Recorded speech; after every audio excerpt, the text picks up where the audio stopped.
Itinapon mo kami na parang basurang walang halaga sa gitna ng unos. Habang nilalabanan ni Jasmine ang kamatayan, nandoon ka sa piling ng iyong kalaguyo, nagpapakasasa sa karangyaan. Pero tandaan mo, Anton, ang luhang pumatak sa semento ngayong gabi, ang magiging lason na uubos sa iyong dangal. Hindi na ako ang Maribel na sunod-sunuran. Magsisimula na ang aking paniningil. Handa ka na bang mawala ang lahat sa'yo? I'm waiting for you at the hotel. Iwanan mo na ang mabuhay mong asawa. Iyan ang mga salitang nakapinta sa screen ng cellphone ni Anton na hindi sinasadyang nabasa ni Maribel. Sa mga sandaling iyon, ang kanyang mga kamay ay basa pa mula sa paglilinis ng karne para sa paboritong adobo ng kanyang asawa. Ang bawat salita ay tila isang mitya na tumupok sa huling hibibla ng kanyang pagtitimpi. Ngunit sa halip na sumigaw, nanatiling tikom ang kanyang bibig, habang ang kanyang puso ay nagsisimulang gumuho, piraso por piraso, sa gitna ng kusinang puno ng bango ng pampalasa, ngunit nababalot ng amoy ng pagkabulok ng kanilang pagsasama. Ano ba, Maribel? Stop being so dramatic. Isang text lang yan, binibigyan mo na agad ng mali siya. Ang malamig na tinig ni Anton ay bumasag sa katahimikan. Hindi man lang ito lumingon habang nag-aayos ng kurbata sa harap ng salamin. Ang bawat kilos ng asawa ay puno ng pagmamadali. Tila ba ang bawat segundong pananatili sa loob ng kanilang bahay ay isang parusa na nais na nitong takasan. Sa kabilang silid, narinig ni Maribel ang mahinang daing ni Jasmine. Ang kanyang munting anak ay kanina pa nilalagnat. Ang bawat hininga nito ay tila isang mabigat na pakikibaka. Mabilis na lumapit si Maribel sa asawa at hinawakan ng braso nito. Ang kanyang mga daliri ay nanginginig sa takot at pighati. Anton, please, huwag ngayon. Mataas ang lagnat ni Jasmine. Kailangan natin siyang dalhin sa ospital. Kahit ngayon lang, unahin mo naman kami. Ang pagsusumamo ni Maribel ay sapat na upang palambutin kahit ang pinakamatigas na bato. Ngunit tila ang puso ni Anton ay gawa sa bakal. Marahas na iwinaksi ni Anton ang kamay ng asawa. May meeting ako, Maribel. Importante ito para sa karir ko. Huwag mo akong itali sa mga drama mo sa bahay. Painumin mo lang ng paracetamol yan. Gagaling din yan. Sa gitna ng kanilang pagtatalo, pumasok sa eksena ang kanyang biyenan na si Aling Teresa. Ang mukha nito ay puno ng panghahamak habang nakatingin sa nanghihinang si Maribel. Ang bawat hakbang ng matanda sa sahig ay tila isang babala ng paparating na bagyo. Huwag mong idamay ang anak ko sa malas mo sa buhay, Maribel.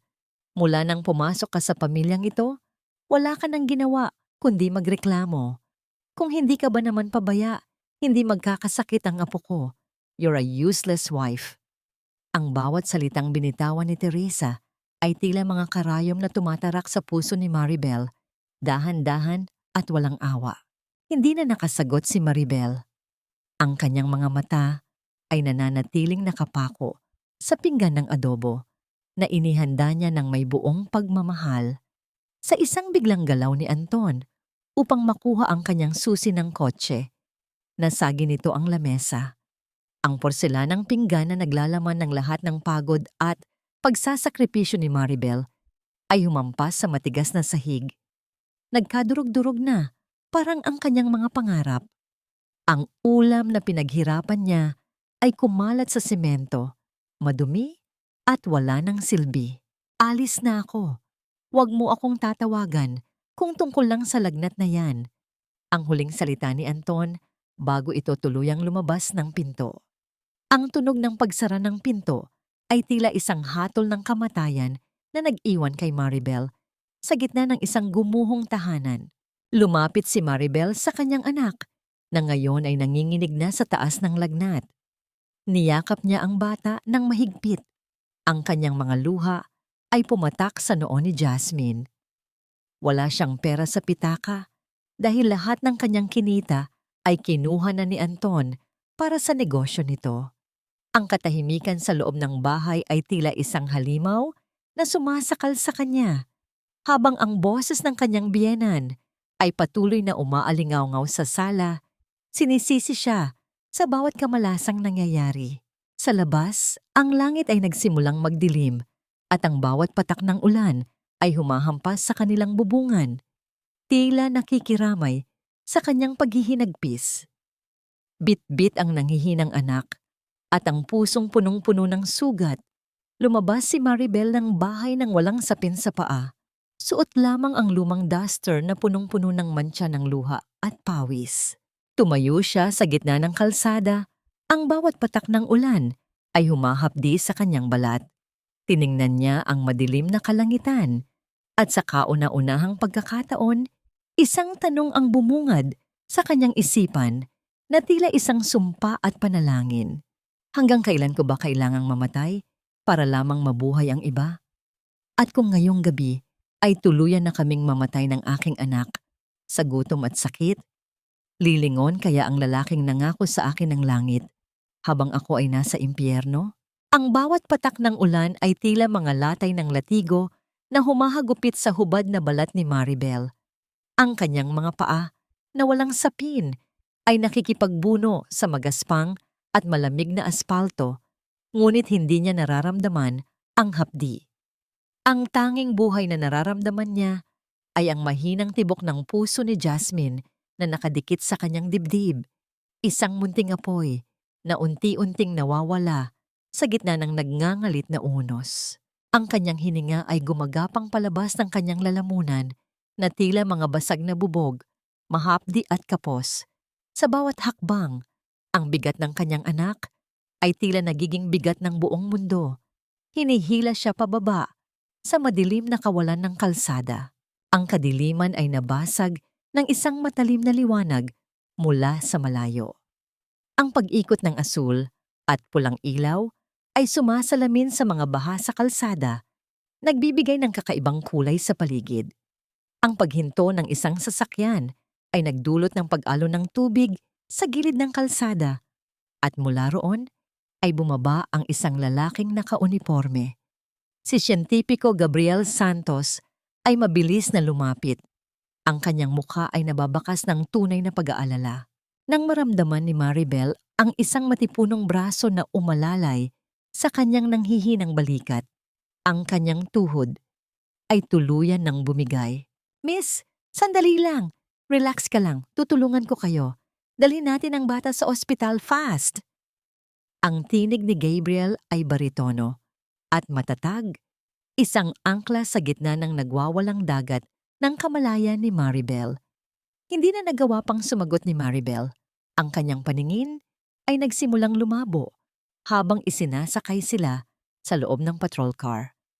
Ang init sa loob ng sasakyan ay tila isang yakap na matagal na niyang ipinagkait sa sarili, habang ang mabilis na pag-andar nito ay nagbibigay ng kakarampot na pag-asa sa kanyang naghihingalong puso. Pagdating sa ospital, ang amoy ng alkohol at kemikal ay sumalubong sa kanila. Ang bawat hakbang ng mga nurses sa pasilyo ay tila mga pintig ng relo na nagpapaalala sa kanya na ang oras ay hindi nila kakampi. Habang dinadala si Jasmine sa loob ng emergency room, naiwan si Maribel sa labas, nanginginig at basang-basa. Ang kanyang mga kamay ay mahigpit na nakasara, pilit na pinipigilan ang panunuyo ng kanyang lalamunan. Doon niya naramdaman ang tunay na kahulugan ng pagiging mag-isa.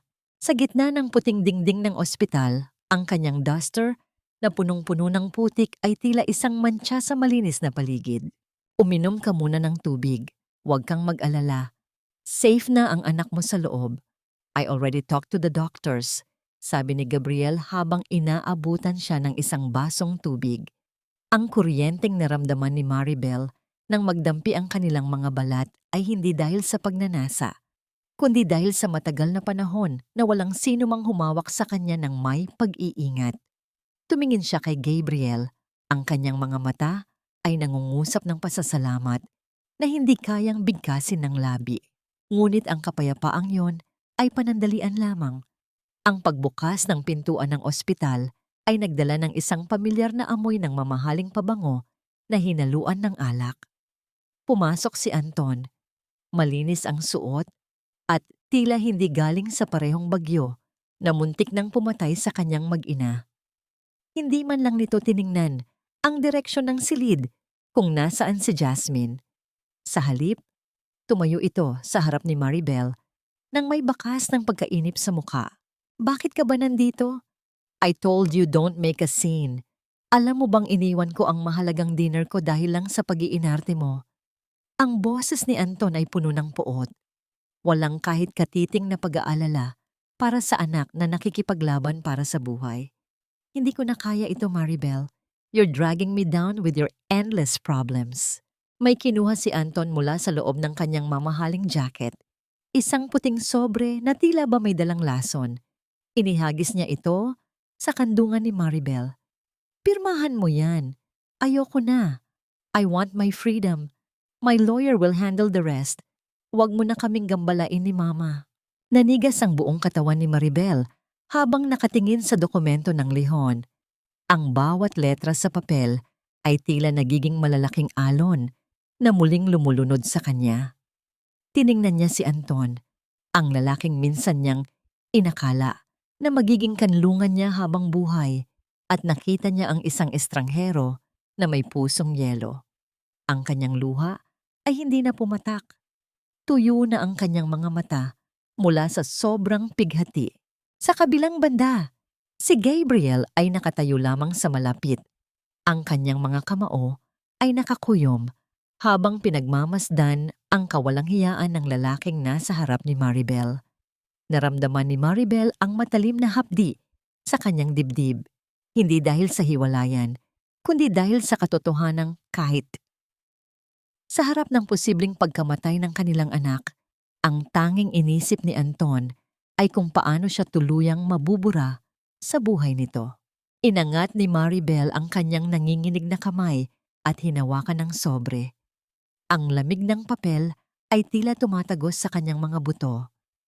Tumingin siya sa pinto ng emergency room kung nasaan si Jasmine at muling tumingin sa lalaking nagtaksil sa bawat pangakong binitawan sa harap ng dambana. Sa mga sandaling iyon, ang katahimikan sa pagitan nila ay tila isang malalim na bangin na wala ng tulay na makakapag-ugnay. Kung ang pag-ibig ay isang sugal, napagtanto ni Maribel na hindi lang siya natalo, siya ay ninakawan ng lahat, pati na ng kanyang huling pag-asa sa katarungan ng tadhana. Ang usok mula sa tambutso ng mamahaling sasakyan ni Anton ay dahan-dahang naglaho sa gitna ng malakas na buhos ng ulan, tila isang lason na humalo sa malamig na hangin ng gabi. Nanatiling nakatayo si Maribel sa tapat ng pintuan ng ospital. Mahigpit na hawak ang sobre ng diborsyo na tila ba ito ang huling piraso ng kanyang nadurog na dangal. Ang kanyang mga mata ay nanatiling nakapako sa kawalan, hindi alintana ang bawat butil ng tubig na dumadaloy mula sa kanyang basang buhok patungo sa kanyang mamasang pisngi. Ang bawat tibok ng kanyang puso ay tila isang mabigat na yabag sa isang mahabang pasilyo ng kalungkutan. Sa isang sulok, pinagmamasdan ni Gabriel ang babaeng tila isang kandilang unti-unting nauupos sa gitna ng bagyo. Lumapit siya ng may dahan-dahang hakbang, tinitiyak na hindi niya mabibigla ang sugatang diwa ni Maribel. Hindi siya nagsalita. Sa halip, iniabot niya ang isang makapal at tuyong tuwalya kasama ang isang baso ng mainit na kape. Ang usok na lumalabas mula sa baso ay sumasayaw sa pagitan nila, nagbibigay ng kakarampot na init sa gitna ng nanunuot na ginaw. Uminom ka muna, Maribel. You need to stay strong for Jasmine. Ang tinig ni Gabriel ay banayad, tila isang haplos ng sutla sa isang bukas na sugat. Nanginginig ang mga kamay ni Maribel nang tanggapin ang baso. Ang init nito ay gumising sa kanyang mga pandama na tila ba matagal nang namamanhid. Bakit niyo po ginagawa ito, Sir Gabriel? Isang estranghero lang ako. Wala akong maibabayad sa inyo. Ang kanyang tinig ay napapalat, tila isang tuyong dahon na hinihipan ng hangin. Ngumiti ng bahagya si Gabriel, isang nangiting may bakas ng sariling pait. Umupo siya sa tabi ni Maribel, pinagmamasdan ng mga nurse na abala sa pag-aasikaso ng mga pasyente. Alam mo Maribel, nawalan din ako ng mahal sa buhay dahil sa pag-aalinlangan. My wife died years ago sa isang aksidente. I spent so much time blaming myself, thinking I could have done more. Kaya nang makita kita sa gitna ng kalsada, hindi ko hinayaang maulit ang pagsisisi na yon. Hindi mo kailangang magbayad. Ang makitang ligtas ang anak mo ay sapat na. Sinanta ba? Kay Pinta. Ang pag-amin ni Gabriel ay tila isang liwanag na tumagos sa makapal na ulap ng pagdududa ni Maribel. Sa loob ng maraming taon, ang tanging kilala niyang mukha ng pag-ibig ay ang panunumbat ni Anton at ang pang-aalipusta ni Teresa. Ang marinig, ang ganitong katapatan mula sa isang lalaki ay tila isang himala na mahirap paniwalaan. Gayunpaman, ang bahagi ng kanyang puso na paulit-ulit na tinusok ng pagtataksil ay pilit na bumubulong ng babala. Maaari nga bang pagkatiwalaan ng isang kamay na nag-aalok ng tulong ng walang hinihintay na kapalit? I already settled the initial bills and the laboratory fees, Maribel. Huwag mo nang isipin yon. Ang focus natin ngayon ay ang paggaling ni Jasmine. Pagpapatuloy ni Gabriel habang inaayos ang kapa ng kanyang uniforme. Nanlaki ang mga mata ni Maribel. Ang halaga ng mga laboratorio at gamot ay alam niyang hindi biro. Sir, hindi ko po matatanggap yan. Sobra-sobra na po ang tulong niyo. I will find a way to pay you back, kahit paunti-unti. Huwag ka nang makulit. Just think of it as a loan from heaven. Biro ni Gabriel, na nagdulot ng isang napakamaliit at panandaliang pagkurap ng ngiti sa labi ni Maribel. Ito ang kauna-unahang pagkakataon sa loob ng maraming buwan na naramdaman niyang hindi siya pasan ng mundo ng mag-isa. Sa mga sandaling iyon, ang presensya ni Gabriel ay tila isang matibay na pader na humaharang sa hangin ng kawalan ng pag-asa. Nang lumaon ang gabi, nagpaalam muna si Gabriel upang bumalik sa kanyang tungkulin, ngunit nangakong babalik kinaumagahan. Naiwan si Maribel sa tabi ng kama ni Jasmine, pinagmamasdan ang mahimbing na tulog ng anak sa ilalim ng puting kumot. Naalala niya ang sinabi ni Anton tungkol sa kanilang pera. Kinuha niya ang kanyang lumang cellphone at sinubukang buksan ang kanilang joint savings account sa mobile app. Ang account na inilaan nila para sa edukasyon at kalusugan ni Jasmine. Ang paggalaw ng cursor sa screen ay tila bawat segundo ng kanyang kaba. Nang bumukas ang balanse, ang kanyang puso ay tila tumigil sa pagtibok. Ang bawat numero na dapat ay naroon ay napalitan ng isang malaking zero.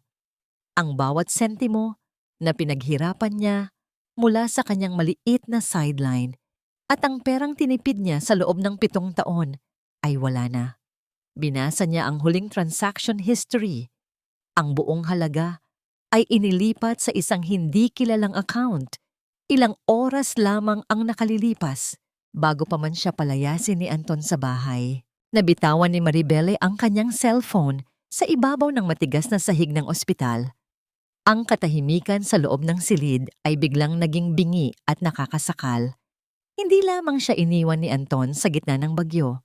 Ninakawan din siya nito ng huling bala na gagamitin sana niya para iligtas ang buhay ng kanilang anak.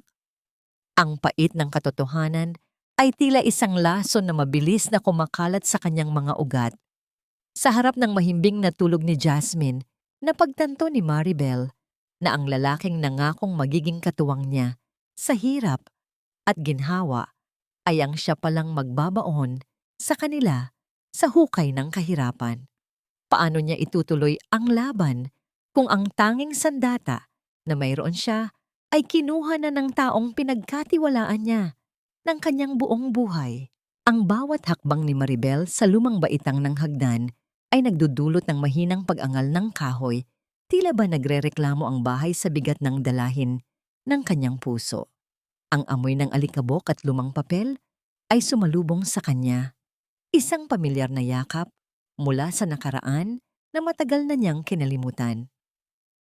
Dito sa munting tahanan ng kanyang mga magulang, kung saan ang bawat sulok ay may bakas ng halakhak at pagmamahalan, doon niya naramdaman ang tunay na lamig ng kanyang kasalukuyan. Wala na ang mga magulang niya upang haplusin ang kanyang buhok at sabihing magiging maayos din ang lahat. Ngunit ang mga pader ng bahay na ito ang tanging saksi sa kanyang pagkadurog. Dahan-dahan siyang pumasok sa kusina, ang lugar kung saan ang kanyang ama ay dating nagluluto ng mga pagkaing nagbibigay buhay sa kanilang maliit na komunidad. Ang mga gamit sa kusina ay nababalutan na ng sapot ng gagamba at ang bawat haplos niya sa ibabaw ng lamesa ay nag-iiwan ng malinis na guhit sa gitna ng makapal na dumi. Sa ilalim ng isang selyadong kabinet, nakita niya ang isang makapal at luma ng kwaderno. Ang balat nito ay gawa sa kupas na katad at ang mga gilid ng pahina ay naninilaw na sa katandaan. Ito ang lihim na kayamanan ng kanyang ama, ang koleksyon ng mga recipe na naging pundasyon ng kanilang masayang buhay noon. Tatay, pasensya na po. Ngayon lang ako bumalik. Ang bulong ni Maribel habang ang kanyang mga luha ay pumatak sa ibabaw ng kwaderno. Tila ba nagbibigay ng bagong buhay sa mga tuyong letra. Habang maingat niyang binubuklat ang mga pahina, isang manipis at nakatuping papel ang nalaglag mula sa pagitan ng mga recipe ng kakanin. Ang kanyang hininga ay panandali ang tumigil nang makita ang nilalaman nito. Hindi ito isang resibo ng palengke o listahan ng mga sangkap. Isa itong sulat ng pagkilala sa utang na loob na may pirma ng isang pangalang tanyag sa buong Manila, ang makapangyarihang Don Victorino, ang hari ng real estate na kinatatakutan at iginagalang ng lahat. Ayon sa nakasulat, ang ama ni Maribel ay nagligtas sa buhay ng Don noong panahon ng isang malaking krisis at ang papel na ito ay isang pangako na ang Don ay laging nakahandang tumulong sa pamilya Gonzales sa oras ng matinding pangangailangan. Ang kaba sa dibdib ni Maribel ay humalo sa isang kislap ng pag-asa. Sa gitna ng kadilimang dala ng pagtataksil ni Anton, ang papel na ito ay tila isang bituin na nagniningning. Ngunit bago pa man niya maunawaan ang buong kahulugan ng kanyang natuklasan, ang katahimikan ng gabi ay nabasag ng paghinto ng ilang sasakyan sa tapat ng kanilang bakuran. Ang pag-ikot ng mga gulong sa graba ay nagbigay ng mensahe ng panganib na tila nanunuot sa kanyang mga buto. Ang bawat mabigat na yabag ng mga sapatos sa labas ng kanilang pinto ay nagpadama kay Maribel ng isang kakaibang takot.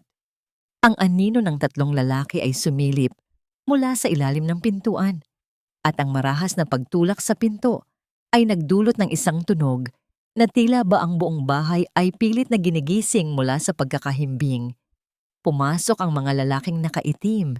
Ang kanilang mga mukha ay walang bakas ng emosyon, maliban sa talim ng kanilang mga mata na nakatuon kay Maribel. Miss Gonzales, hindi mo dapat binuksan ang bahay na ito, ang sabi ng lalaking nasa gitna. Ang kanyang boses ay tila isang malalim na ungol na walang bahid ng awa. Ang lupang ito ay hindi na sayo. May mga taong mas nangangailangan nito at mas mabuting umalis ka na bago pa maging mas malala ang sitwasyon. Niyakap ni Maribel ang kwaderno ng kanyang ama sa kanyang dibdib. Ang kanyang buong katawan ay nanginginig, ngunit ang kanyang mga mata ay nagpapakita ng isang bagong klaseng tapang. Ang mga lalaking ito ay hindi lamang banta sa kanyang pisikal na kaligtasan.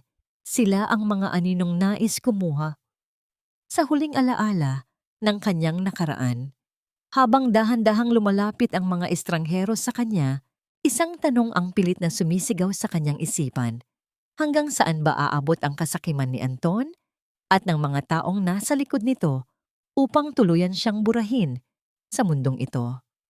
Sa gitna ng nagbabantang panganib, ang papel na hawak niya ay naging tila isang mainit na uling, isang sandata na maaaring magligtas sa kanya o maging sanhi ng mas malaking apoy na uubos sa lahat ng kanyang minamahal. Ang sikat ng araw sa madaling araw ay hindi nagdadala ng init, kundi isang paalala ng panibagong pakikipagsapalaran sa malupit na mundo. Bit-bit ang isang mabigat na basket na yari sa ratan, Binaybay ni Maribel ang mabatong daan patungo sa palengke. Ang bawat hakbang niya ay tila isang panalangin, habang ang bango ng bagong saing na malagkit at sariwang gata ay humahalimuyak sa hangin, dala ang mga lihim na recipe mula sa lumang kwaderno ng kanyang ama. Sa gitna ng ingay ng mga sasakyan at sigawan ng mga tindero, itinayo ni Maribel ang kanyang munting pwesto sa isang sulok. Umaasang ang tamis ng kanyang mga kakanin ay sapat na upang pawiin ang pait ng kanyang kasalukuyan. Hindi nagtagal, ang katahimikan ni Maribel ay binuwag ng isang matalim na tinig na tila ba sadya siyang hinahanap sa gitna ng karamihan.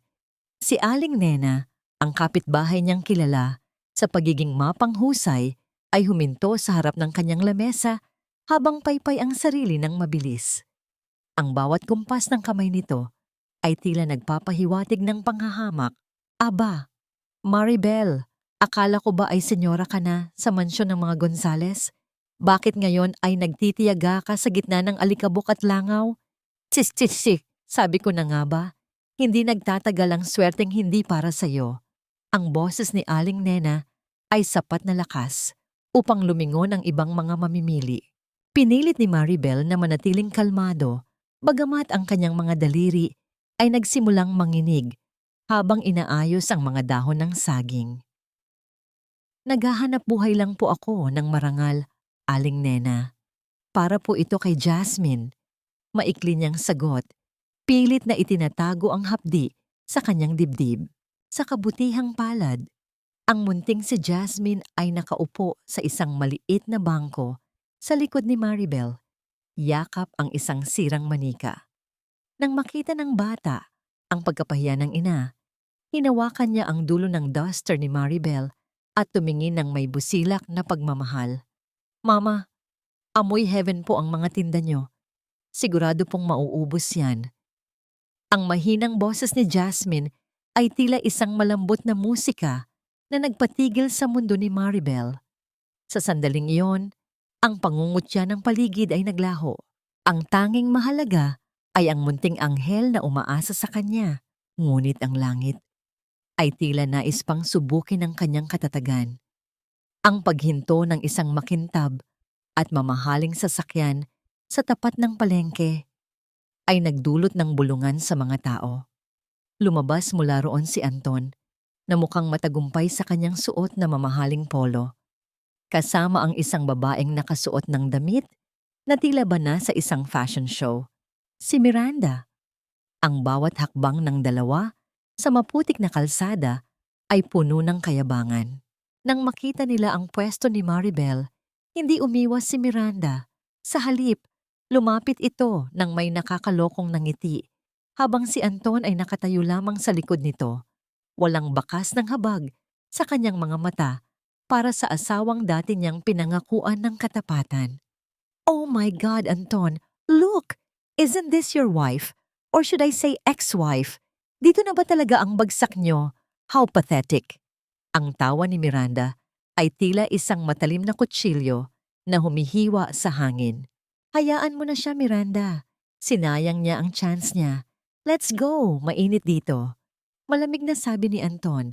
Tila ba si Maribel ay isang estranghero na hindi kailanman naging bahagi ng kanyang buhay. Bago sila tuluyang umalis, sinadya ni Miranda na isabit ang kanyang mamahaling bag sa gilid ng lamesa ni Maribel. Sa isang marahas na pagpihit, ang buong kay ng bagong gawang kakanin ay tumagilid. Ang mga malagkit na pagkain na pinagpuyatan ni Maribel ay humalik sa maputik na kalsada, humalo sa dumi ng lansangan at tapak ng mga tao. Ang bawat butil ng kanin na nahulog ay tila mga pangarap na tinatapak-tapakan sa harap ng kanyang mga mata. Oops! I'm so sorry, my bad.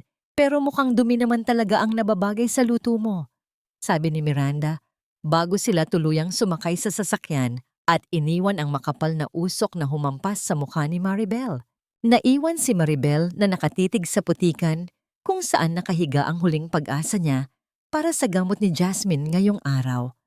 Ang katahimikan sa paligid ay naging nakabibingi.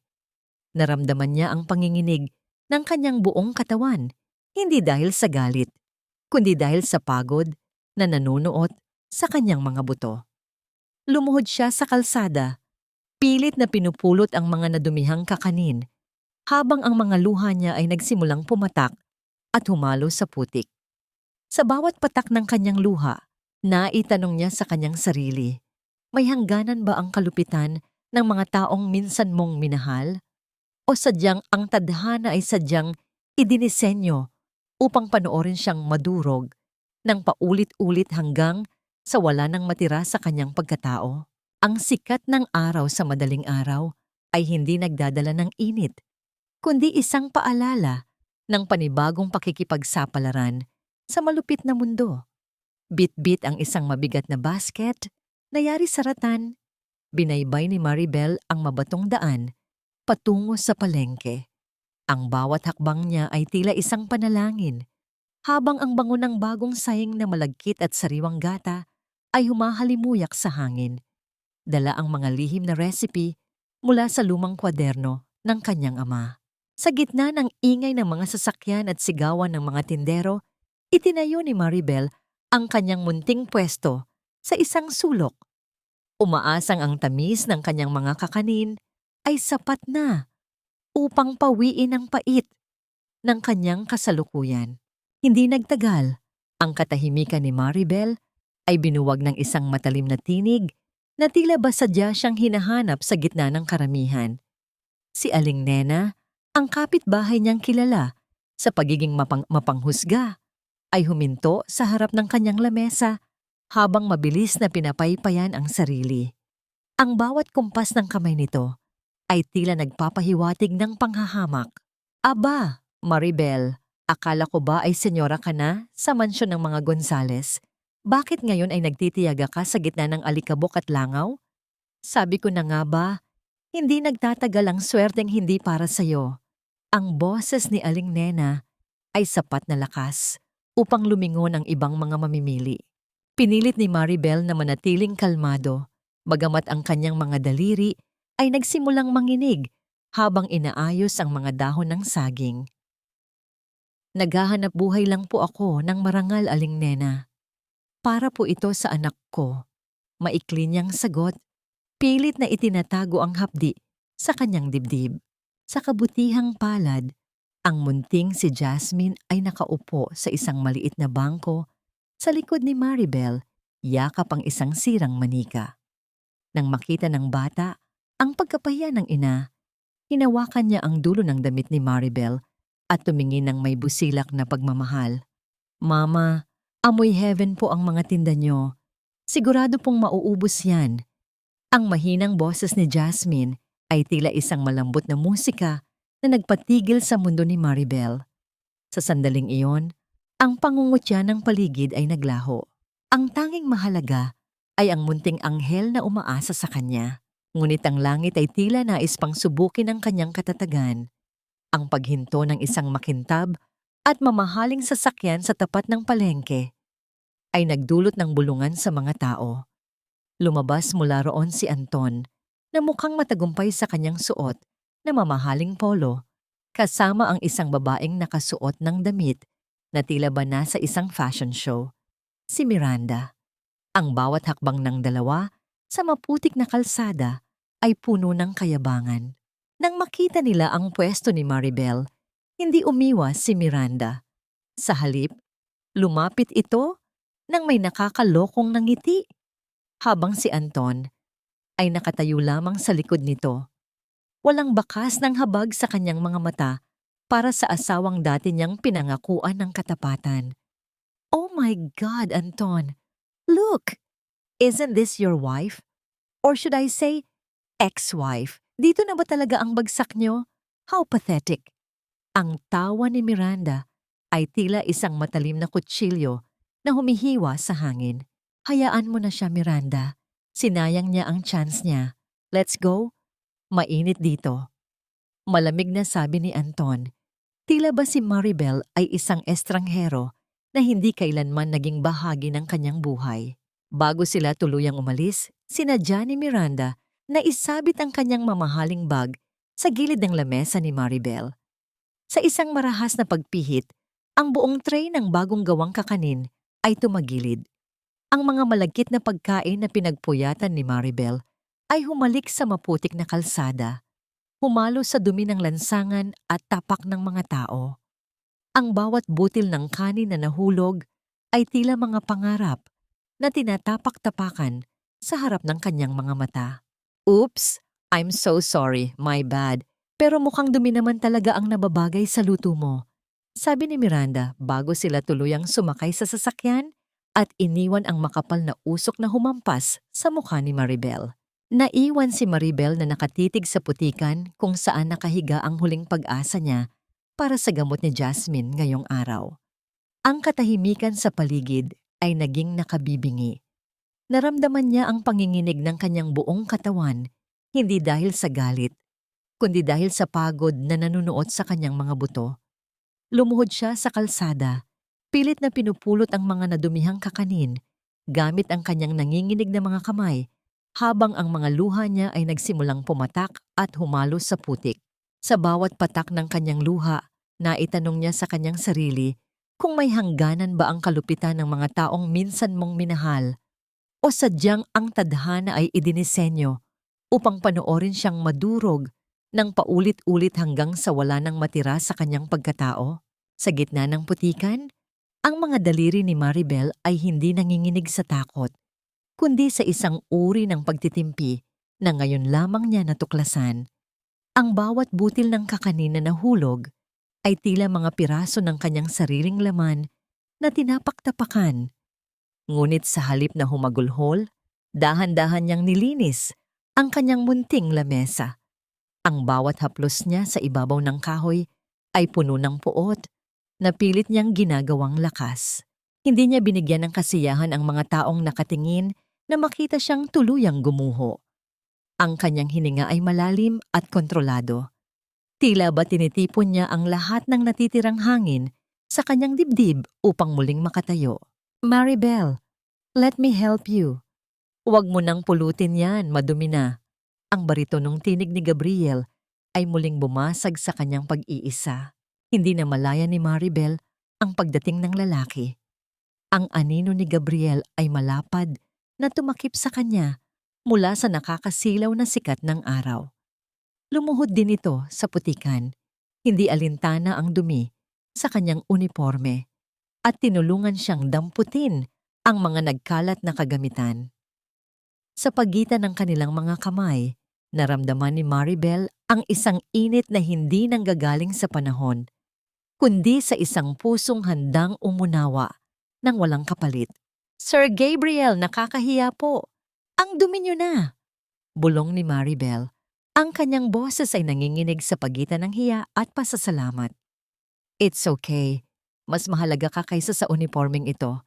Listen, Maribel, I have a friend who manages a big office in the city. They have an event tomorrow and they need authentic homemade kakanin. I told them about you. Can you handle 100 boxes?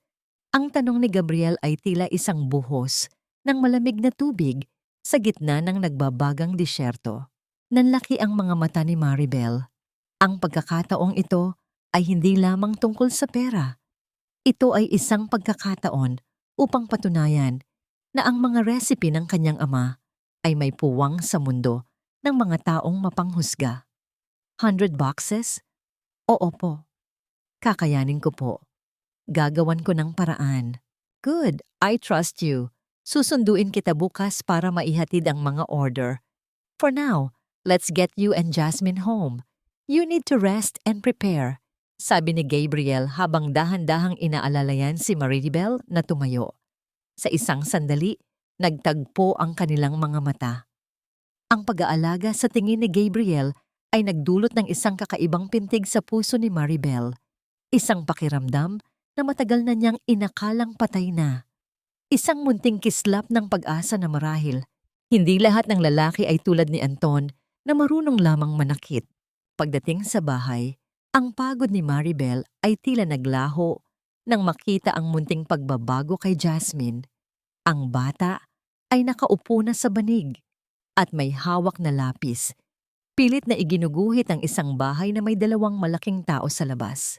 Ang init sa noo ng bata ay naglaho na rin. pinalitan ng isang malusog na kulay sa mga pisngi. "Mama, look, I drew us and Tito Gabriel," sabi niya po. "Paggaling ko, he will help me find a good school." Masayang kwento ni Jasmine. Ang nangiti ng kanyang anak ay ang pinakamatamis na reward na natanggap ni Maribel sa buong buhay niya. Niyakap niya ang bata. Nang mahigpit, itinatago ang mga luhang sa wakas ay pumatak na rin. Ngunit sa pagkakataong ito, luha ito ng pasasalamat. Magdamag na nagtrabaho si Maribel. Ang bango ng pinakuluang gata at pandan ay muling bumalot sa kanilang munting kusina. Tila ba binubura ang amoy ng lumbay. Ang bawat kumpas ng kanyang sandok sa malagkit na kanin ay may kasamang panalangin at determinasyon.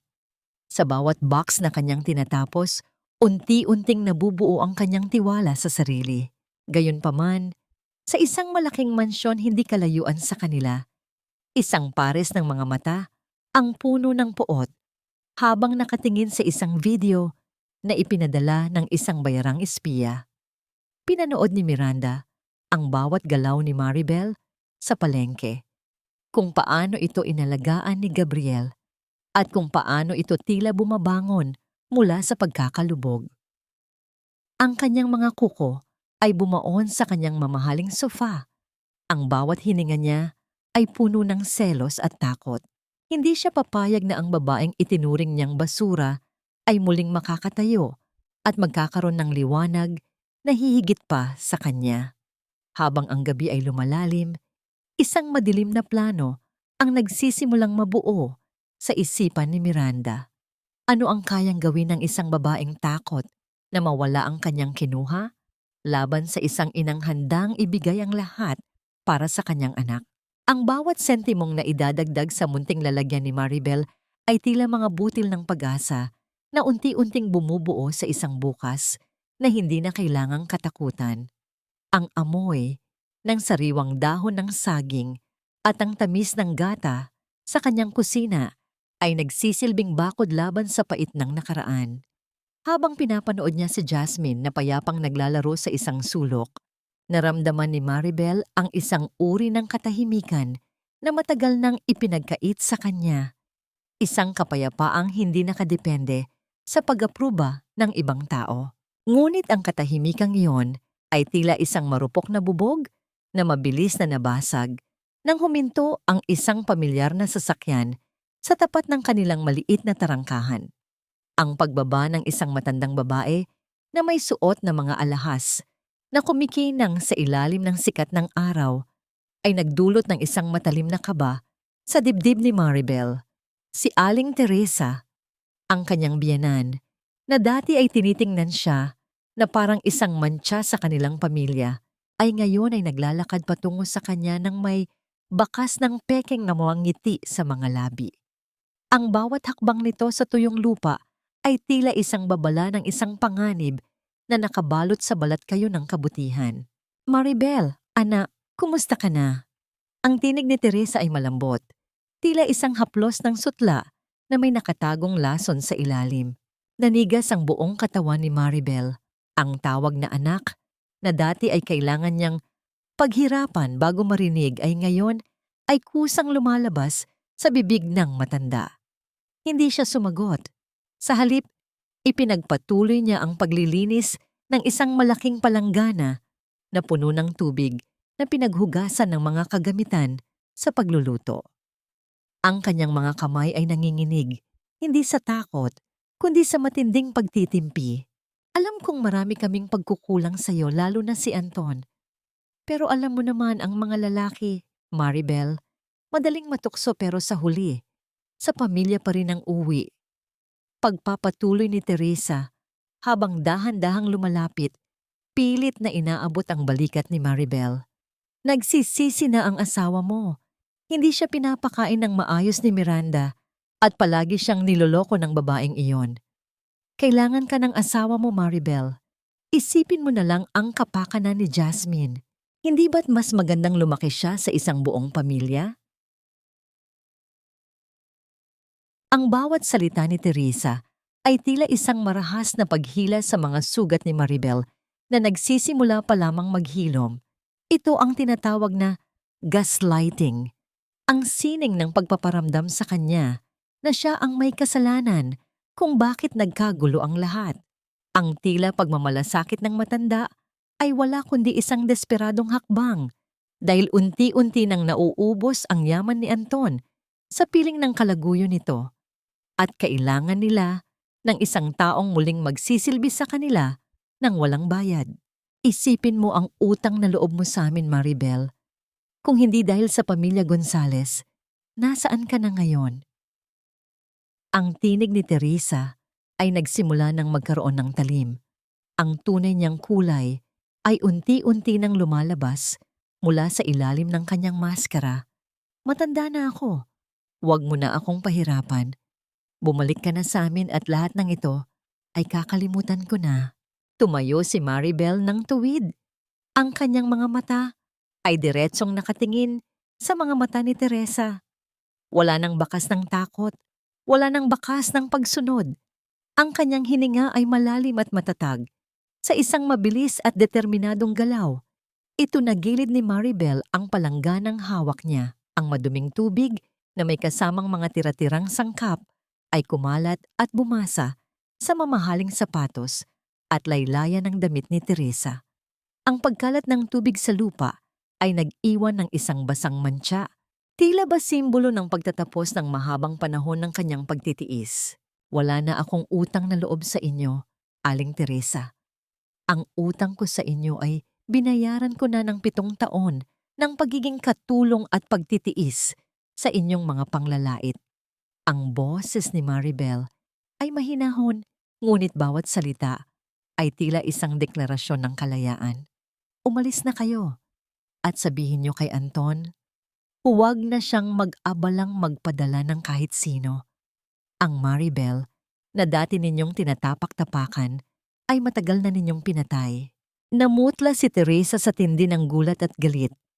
Ang kanyang muka ay nanginig sa pagkapahiya, lalo na nang makita niyang ang ilang mga kapitbahay ay nakatingin na sa kanila. Magbabayad ka, Maribel. Akala mo ba kung sino ka na dahil lang sa pagtitinda ng mga kakanin na, yan, babalikan kita. Sumakay si Teresa sa kanyang sasakyan ng padabog. Ang pag-andar nito ay nag-iwan ng makapal na alikabok na tila isang huling hininga ng puot. Naiwan si Maribel na nakatayo sa gitna ng kanyang bakuran. Ang kanyang puso ay mabilis ang pintig, ngunit may kasamang kakaibang gaan. Sa unang pagkakataon, hindi siya umiyak. Sa unang pagkakataon, naramdaman niyang siya ang may hawak ng kanyang sariling kapalaran. Ngunit habang lumalayo ang sasakyan ni Teresa, isang malakas na ubo mula sa loob ng bahay ang nagpabalik kay Maribel sa realidad. Si Jasmine ay muling namumutla. Ang kanyang mga kamay ay nakahawak sa kanyang dibdib habang nahihirapang huminga. Ang bawat paghabol ng hininga ng bata ay tila isang paalala na sa likod ng bawat tagumpay ay may bagong pagsubok na naghihintay. Ano nga ba ang gagawin ni Maribel kung ang katarungang ipinaglalaban niya ay may kapalit na mas masakit pa kaysa sa kanyang nakaraan? Ang kadiliman ng gabi ay dahan-dahang binalot ang munting tahanan ni Maribel habang ang liwanag mula sa isang gaserang unti-unting nauupos ay nagbibigay ng mahahabang anino sa mga pader. Sa gitna ng katahimikan, ang mahinang pagtama ng mga daliri sa pintuan ay bumasag sa malalim na pag-iisip ni Maribel. Hindi ito ang marahas na pagkatok ni Anton o ang mapang-aping pagdating ni Teresa. Ang tunog na ito ay may kasamang pag-iingat at respeto. Nang buksan niya ang pinto, sumalubong sa kanya ang seryosong mukha ni Gabriel. Ang kanyang uniforme ay may bakas pa ng alikabok mula sa buong araw na pagbabantay. Ngunit ang kanyang mga mata ay naglalayab sa isang mahalagang impormasyon. Sa kanyang kamay ay hawak niya ang ilang mga dokumento na tila ba may bigat ng isang hatol. Maribel, kailangan nating mag-usap. Something is very wrong with the title of your parents' house. Ang tinig ni Gabriel ay mababa, ngunit puno ng pagmamadali. Pumasok siya at inilatag ang mga papel sa lamesang kahoy. Ipinaliwanag ni Gabriel na sa kanyang lihim na imbestigasyon, natuklasan niyang ginamit ni Anton ang titulo ng bahay bilang kolateral sa isang malaking pautang. Hindi ito para sa negosyo, kundi upang bayaran ang lumulubong utang sa sugal ni Miranda. Ang bawat salita ni Gabriel ay tila isang malakas na hampas sa dibdib ni Maribel. Ang bahay na ito, ang huling alaala ng kanyang mga magulang, ay nakataya na ngayon sa isang buhay na punong-puno ng bisyo at kataksilan. Naramdaman ni Maribel ang panghihina ng kanyang mga tuhod. Ang ideya na mawawalan siya ng masisilungan kasama si Jasmine ay tila isang malalim na bangin na gustong lumamon sa kanya. Bakit pati ito, Gabriel? Bakit kailangan niyang pati ang alaala ng mga magulang ko ay idadamay niya sa dumi ng buhay niya? Ang tinig ni Maribel ay nanginginig. Ang bawat salita ay may kasamang pait ng pagkadismaya. Sa gitna ng kanyang pagluha, naramdaman ni Maribel ang isang malaki at mainit na kamay na dahan-dahang humawak sa kanyang nanginginig na mga daliri. Ang haplos ni Gabriel ay hindi lamang isang simpleng pagpapakalma. Ito ay isang pangako ng proteksyon na matagal na niyang hindi nararamdaman. Ang init na dumadaloy mula sa balat ni Gabriel patungo sa kanya ay tila isang kuryenteng nagbibigay buhay sa kanyang nanlalamig na pagkatao. Tumingin siya sa mga mata ng lalaki at doon niya nakita ang isang katatagan na tila ba handang harangin ang anumang bagyong darating. Hindi ko hahayaang mangyari iyon, Maribel. We will fight this legally. Tutulungan kita sa bawat hakbang. You are not alone anymore.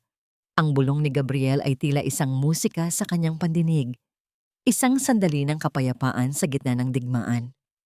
Ang distansya sa pagitan ng kanilang mga muka ay lumiit.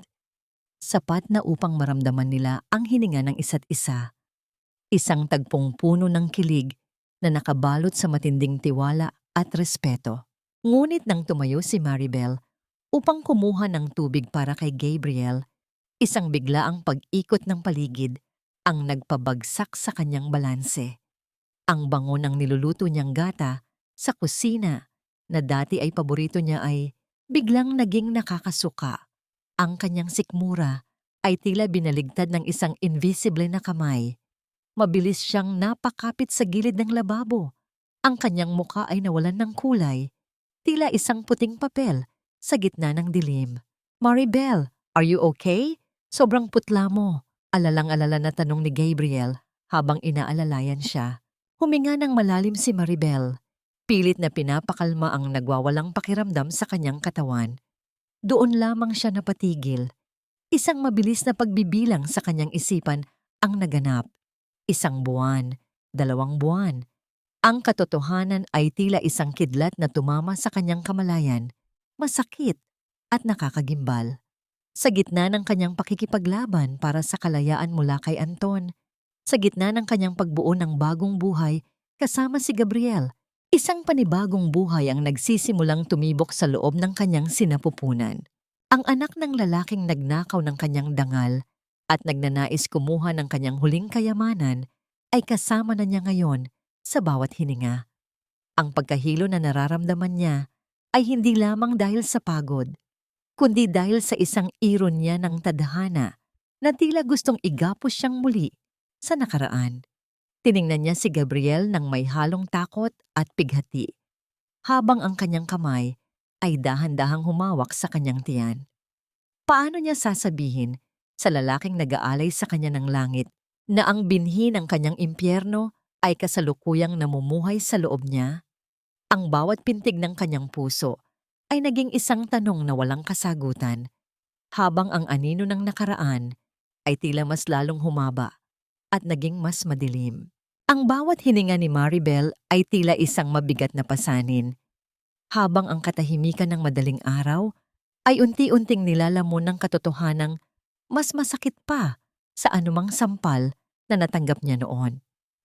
Sa loob ng kanyang silid, kung saan ang tanging liwanag ay ang malamlam na sinag ng buwan na tumatago sa siwang ng bintana. Dahan-dahang gumapang ang kanyang mga daliri patungo sa kanyang tiyan. Doon, sa ilalim ng kanyang mamasang palad, ay may isang munting buhay na nagsisimulang humabi ng sariling kasaysayan, isang binhing nagmula sa isang pusong puno ng kataksilan. Bakit ngayon? Bakit sa gitna ng lahat ng ito? Ang bulong ni Maribel sa hangin. Ang kanyang tinig ay napapalat sa tindi ng dalahin. Ang kanyang isipan ay tila isang magulong dagat ng mga alaala. Naalala niya ang gabing inabandona sila ni Anton sa ilalim ng malakas na ulan, ang lamig ng kalsada, at ang walang awang pagtalikod nito sa may sakit nilang anak. Ang bawat pintig ng buhay sa loob niya ay tila isang malupit na biro ng tadhana, isang tanikalang pilit siyang ibinabalik sa lalaking nagnakaw ng kanyang dangal. Sa labas ng kanyang pinto, narinig niya ang mahinang paggalaw ng mga gamit sa kusina. Si Gabriel, ang lalaking ito, na walang ibang ginawa, kundi pulutin ang mga piraso ng kanyang pagkatao, ay naging anino ng kaligtasan sa kanyang buhay. Naramdaman ni Maribel ang isang matinding hiya na nanunuot sa kanyang mga buto. Paano niya titingnan sa mga mata ang lalaking nag-aalok ng katarungan at bagong simula, habang daladala niya ang bunga ng nakaraang nais na niyang ibaon sa limot. Nang lumabas siya ng silid, nakita niya si Gabriel na nagtitimpla ng kape. Ang bango ng barako ay humalo sa malamig na simoy ng umaga. Nang magtama ang kanilang mga paningin, nakita ni Maribel ang tunay na pag-aalala sa mga mata ng sarjento. Hindi ka pa rin ba nakakatulog? You look pale, Maribel. Gusto mo bang dalhin kita ulit sa doktor? Ang tinig ni Gabriel ay puno ng lambing, isang uri ng pag-aalaga na hindi kailanman naisip ni Maribel na mararanasan niya. Umiling si Maribel, pilit na iniiwas ang kanyang tingin. I'm fine, Gabriel. Marami lang akong iniisip tungkol sa kaso at sa mga order ng kakanin. Huwag mong masyadong paguri ng sarili mo. Remember, Jasmine needs a healthy mother. And I'm here. Hindi kita pababayaan, sabi ni Gabriel habang dahan-dahang lumalapit. Inilapag nito ang mainit na baso sa lamesa at sandaling hinawakan ng kamay ni Maribel. Ang init ng palad ni Gabriel ay tila isang lunas. Ngunit para kay Maribel, ito ay isang paalala ng lahat ng bagay na hindi niya karapat-dapat makuha sa gitna ng kanyang kalagayan. Nang makaalis si Gabriel upang pumasok sa trabaho, naiwan si Maribel na mag-isa. Tiningnan niya si Jasmine na payapang natutulog. Naalala niya ang mga unang buwan niya kay Jasmine noon, puno ng pangarap at saya. Ngunit ang munting buhay sa loob niya ngayon ay nababalot ng puot.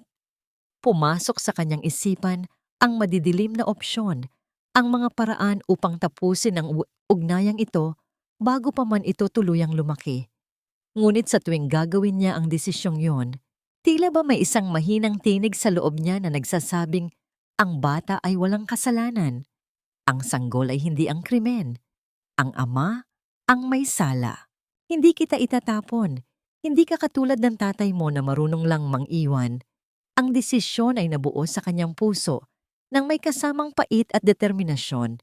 Pipiliin niyang maging ina muli. Kahit na ang ibig sabihin nito ay ang habambuhay na pag-alala sa lalaking sumira sa kanya. Ituturing niyang biyaya ang buhay, kahit na ang pinagmulan nito ay isang sumpa. Sa gitna ng kanyang pagninilay, naramdaman niya ang panginginig ng kanyang cellphone sa ibabaw ng lamesa. Ang liwanag ng screen ay tumama sa kanyang mukha. Dala ang isang mensaheng tila ba idinisenyo upang muling sirain ang kanyang kapayapaan. Mula ito sa isang hindi kilalang numero. Ngunit alam niya kung kanino galing ang ganitong klaseng lason. Pagbukas ng mensahe, bumungad sa kanya ang isang larawan. Si Anton at Miranda magkayakap sa isang mamahaling resort. Tila ba walang iniwan na pamilyang nagugutom at nagdurusa. Ang caption ay tila isang sampal sa kanyang mukha. Finally free from the garbage. Life is so much better now. Naramdaman ni Maribel ang pag-akyat ng pait sa kanyang lalamunan, ngunit sa pagkakataong ito, walang luhang pumatak. Ang sakit na dati ay nagpapahina sa kanya ay naging isang malamig na bato sa kanyang dibdib. Tiningnan niya ang kanyang tiyan at pagkatapos ay ang larawan sa screen. Ang pag-ibig na dati niyang nararamdaman para kay Anton ay tuluyan ng pumanaw. Pinalitan ng isang matinding determinasyon na maging huling pagkakataon na ito na masasaktan siya ng lalaking yon. Ngunit ang tanong na nananatili sa kanyang isipan habang ang bawat segundo ng kanyang bagong pagbubuntis ay lumilipas, kakayanin ba niyang itago ang katotohanan ito kay Gabriel? O ang bagong buhay na ito ang magiging mitya upang tuluyan ding lumayo ang tanging lalaking nagparamdam sa kanya na siya ay mahalaga? Sa gitna ng katahimikan ng kusina, ang bawat tibok ng kanyang puso ay tila isang ticking clock ng isang lihim na hindi magtatagal ay sasabog at wawasak sa kakarampot na ligayang natitira sa kanya. Ang sikat ng araw na tumatagos sa malalaking salamin ng nagtataasang gusali sa Makati ay tila walang init. Isang mapanlinlang na liwanag na nagkukubli sa lamig ng mga pusong nananahan sa loob nito. Nakatayo si Maribel sa harap ng opisina ni Anton. Suot ang kanyang pinakamaayos na damit. Isang simpleng blusa na bagamat luma ay malinis at maayos ang pagkakaplansa. Sa kanyang mga kamay, mahigpit niyang yakap ang luma at kupas na kwaderno ng kanyang ama, kung saan sa loob nito ay nakatago ang piraso ng papel na magiging mitya ng kanyang pagbangon o ang huling hininga ng kanyang pag-asa.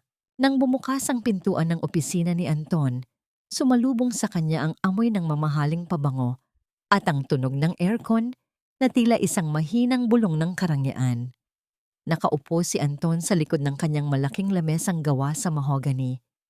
Habang sa gilid nito ay nakasandal si Miranda, na abala sa pagtingin sa kanyang mga kuko na tila ba ang presensya ni Maribel ay isang langaw na hindi dapat pag-aksayahan ng pansin. "I didn't expect you to come here, Maribel. Are you finally ready to sign the papers? Or did you realize na hindi sapat ang pagbebenta ng kakanin para mabuhay ka?" Ang boses ni Anton ay puno ng pangungutya. Isang tono na tila ba tinatrato ang asawa bilang isang pulubi na humihingi ng limos. "Hindi ako naparito para sa mga papel na yon, Anton. At lalong hindi ako naparito para humingi ng kahit ano sa'yo." Ang tugon ni Maribel ay mahinahon, ngunit ang bawat salita ay may lalim ng isang dagat na nagbabanta ng unos. Ang kanyang hininga ay matatag. Bagamat sa loob niya ay nararamdaman niya ang marahang paggalaw sa kanyang sinapupunan, isang lihim na tila nagbibigay sa kanya ng kakaibang lakas. Tumawa ng malutong at mapang-insulto si Miranda. Ang bawat kumpas ng kanyang kamay ay tila isang marahas na paghila sa pasensya ni Maribel. "Then why are you here? To show us your dirty apron? Look at you. You smell like coconut milk and sweat. Nakakahiya ka." Hindi natinag si Maribel. Dahan-dahan niyang inilapag ang kwaderno sa ibabaw ng malinis na lamesa ni Anton. Ang pagdampi ng lumang katad sa makintab na kahoy ay nagdulot ng isang matalim na kaibahan. Inilabas niya ang nakatuping papel, ang pangako ni Don Victorino, na matagal nang natutulog sa pagitan ng mga recipe ng kanyang ama. "Nalaman ko ang ginawa mo sa bahay ng mga magulang ko, Anton. Alam kong ginamit mo ang titulo nito para sa utang ninyo sa sugal. Pero bago mo tuluyang ibenta ang lupang iyon, gusto kong basahin mo ito," sabi ni Maribel habang dahan-dahang inilaladlad ang papel sa harap ng asawa. Ang bawat segundo ng katahimikan sa loob ng silid ay tila nagiging mabigat na pasanin. Pinanood ni Maribel ang unti-unting pagbabago sa mukha ni Anton habang binabasa nito ang sulat. Ang kanyang dating mayabang na anyo ay unti-unting gumuho. Ang kanyang mga mata ay nanlaki at ang kanyang mga labi ay bahagyang nanginig. Ang pirma ni Don Victorino, ang hari ng real estate sa bansa, ay hindi maaaring ipagsawalang bahala. Ang sulat ay maliwanag. Ang lupang kinatatayuan ng bahay ni Maribel ay may legal lien at hindi maaaring galawin ng sinuman nang walang pahintulot mula sa Don o sa tagapagmana ng kanyang tagapagligtas. Saan mo nakuha ito? This must be a fake! My father-in-law was a simple cook. Hindi siya maaaring makilala ng isang tulad ni Don Victorino. Ang tinig ni Anton ay nagsimula ng gumaralgal.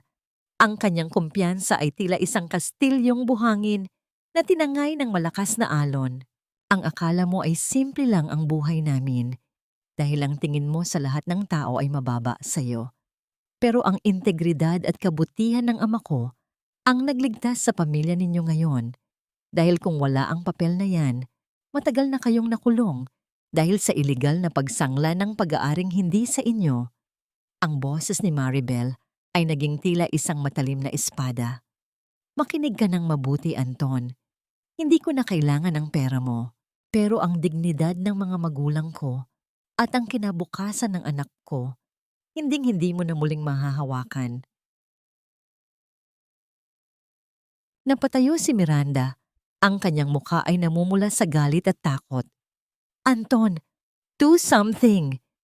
Hindi pwedeng ganyan lang. Ngunit hindi na sumagot si Anton.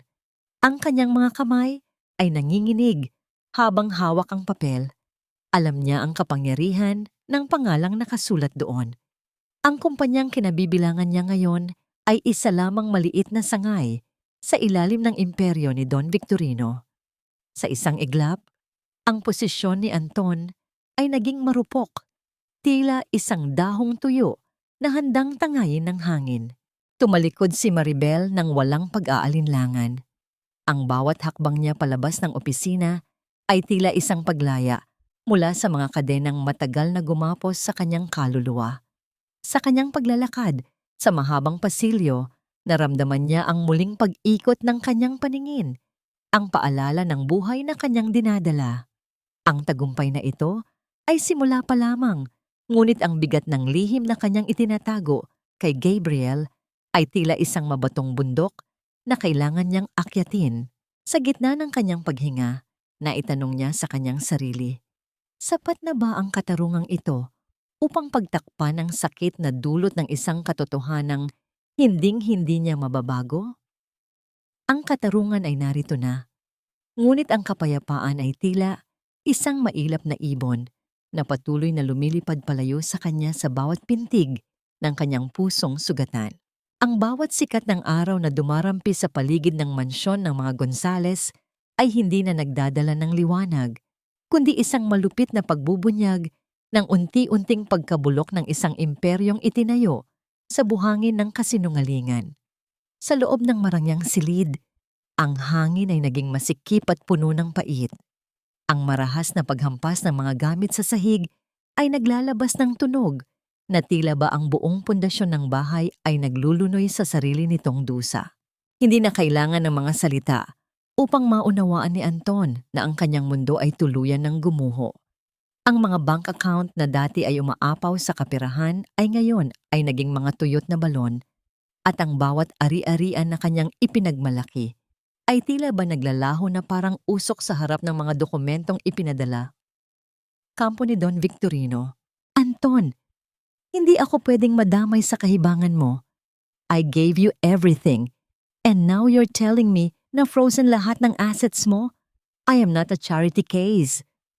Ang tinig ni Miranda ay tila isang matalim na kumpas ng latigo, walang bahid ng pag-ibig o kahit kakarampot na simpatiya. Ang kanyang mga kamay ay mabilis na humahakot ng mga mamahaling bag at alahas patungo sa kanyang maleta.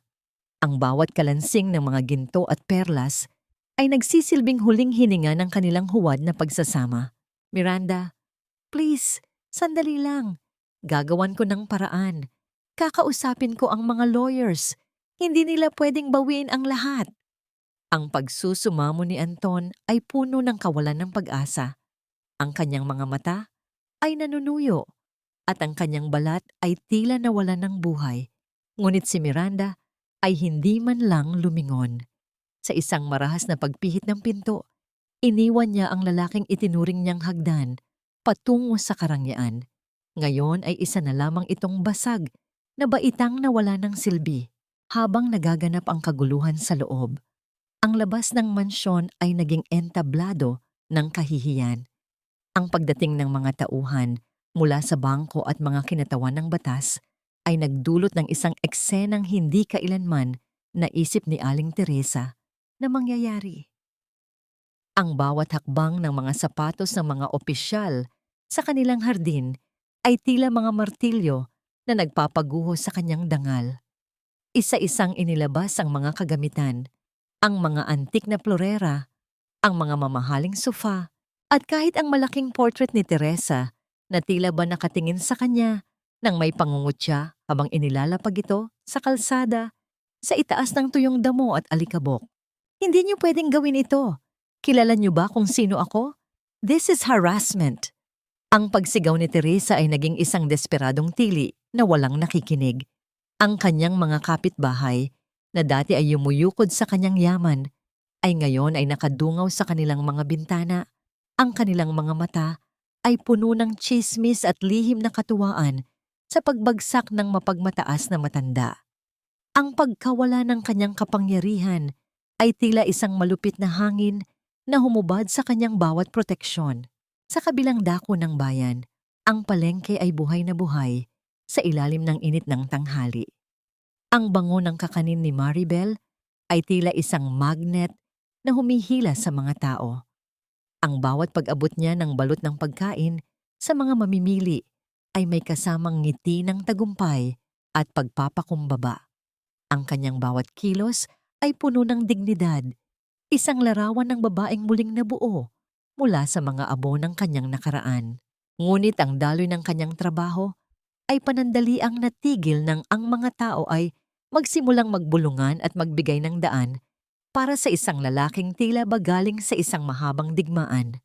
Lumitaw si Anton sa gitna ng palengke. Ang kanyang mamahaling polo ay lukot-lukot, ang kanyang buhok ay magulo, at ang kanyang mga mata ay puno ng luhang matagal nang gustong kumawala. Ang bawat hakbang niya patungo sa pwesto ni Maribel ay tila ba isang paglalakad patungo sa kanyang sariling hatol. Nang makarating siya sa harap ng lamesa, ang katahimikan ay naging nakabibingi, tila ba pati ang hangin ay tumigil sa paghinga. Maribel. Ang tinig ni Anton ay nanginginig, isang mahinang kaluskos ng isang tuyong dahon. Sa harap ng maraming tao, bigla siyang lumuhod sa matigas at maruming semento ng palengke. Ang pagtama ng kanyang mga tuhod sa lupa ay naglabas ng isang tunog na tila ba ang huling hibla ng kanyang pagkatao ay tuluyan ng naputol. Maribel, patawarin mo ako. Nagkamali ako. Nawala ang lahat sa akin. Kinuha ni Miranda ang lahat. Ang bahay, ang pera, ang lahat. Ikaw lang ang may maayos na puso. Please, tanggapin mo ako ulit. Para kay Jasmine. Para sa pamilya natin. Ang paghagulgol ni Anton sa paanan ni Maribel ay naging isang malupit na tula ng karma. Ang mga tao sa paligid ay nanonood. Ang iba ay may awa, ngunit mas marami ang may puot. Pinanood ni Maribel ang lalaking minsan niyang sinamba. Ngayon ay isang basag na anino na lamang na nagmamakaawa sa gitna ng putik. Naramdaman niya ang panginginig ng kanyang sariling mga kamay, hindi dahil sa nais niyang abutin si Anton, kundi dahil sa matinding alaala ng gabi kung kailan siya ang nakaluhod sa ulan habang ito ay tumatawa kasama ang iba. Dahan-dahang humakbang paatras si Maribel. Ang kanyang mukha ay tila isang estatwang gawa sa marmol, matigas, malamig, ngunit maganda. Walang luhang pumatak mula sa kanyang mga mata. Sa halip, kinuha niya ang isang basong tubig na nasa kanyang lamesa at dahan-dahang ibinuhos ito sa lupa.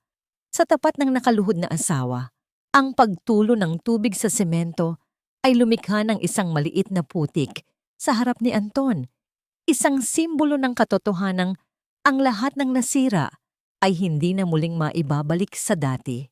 Ang tubig na natapon, Anton, ay hindi na pwedeng ibalik sa baso. At ang pusong dinurog mo, hindi na muling makakaramdam ng pag-ibig para sa'yo. Ang boses ni Maribel ay tila isang malamig na agos ng tubig sa ilalim ng lupa. matatag, at hindi matitinag. Umalis ka na. Huwag mo nang gamitin ang pangalan ni Jasmine para sa kaligtasan mo. Ang pamilyang sinasabi mo ay matagal mo nang pinatay sa gabi ng iyong pagtataksil. Tumayo si Maribel ng may taas noong dangal. Iniwan ang asawang nakaluhod sa gitna ng kahihiyan. Ngunit habang tumatalikod siya, naramdaman niya ang isang biglaang hapdi sa kanyang sinapupunan. Isang matalim na paalala ng lihim na kanyang dinadala. Ang bawat pintig ng buhay sa loob niya ay tila isang malakas na sigaw na nagtatanong. Hanggang kailan niya kayang panindigan ang katarungang ito bago siya tuluyang malunod sa sarili niyang mga sikreto? At sa gitna ng pag-alis ni Anton, isang pamilyar na anino ang nakatayo sa dulo ng pasilyo ng palengke. Si Gabriel, na may hawak na isang sobrang naglalaman ng mga resulta ng DNA test na hindi kailanman hiniling ni Maribel, ngunit maaaring bumago sa lahat ng kanyang alam tungkol sa kanyang sariling buhay. Ang pagtalikod ni Maribel sa nakaluhod na si Anton sa gitna ng palengke ay tila ang huling pagputol sa isang tanikalang matagal nang sumasakal sa kanyang kaluluwa. Habang naglalakad siya palayo, ang bawat hakbang niya sa mabatong daan ay nagiging mas matatag. Tila ba ang bawat butil ng alikabok na naiiwan sa kanyang likuran ay ang mga alaala ng sakit at pagtataksil na wala ng puwang sa kanyang bagong buhay. Sa dulo ng pasilyo, naghihintay si Gabriel. Ang anyo nito ay tila isang matibay na pader na handang humarang sa anumang bagyong nais pang humabol kay Maribel. Hindi ito nagsalita. Sa halip, kinuha nito ang mabigat na basket mula sa mga kamay ni Maribel at binigyan siya ng isang tipid, ngunit makahulugang ngintiko. Ngiti na nagsasabing tapos na ang laban para sa araw na ito. Sa ilalim ng malabay na puno ng mangga sa bakuran ng kanyang mga magulang, doon lamang nahanap ni Maribel ang tunay na katahimikan. Ang sikat ng hapon ay tumatagos sa pagitan ng mga dahon, lumilikha ng mga sayaw ng anino sa damuhan kung saan masayang naglalaro si Jasmine. Ang bata ay tila isang munting paru-paro na lumilipad sa paligid. Ang bawat halakhak nito ay tila isang gamot na humahaplos sa mga sugat sa puso ni Maribel.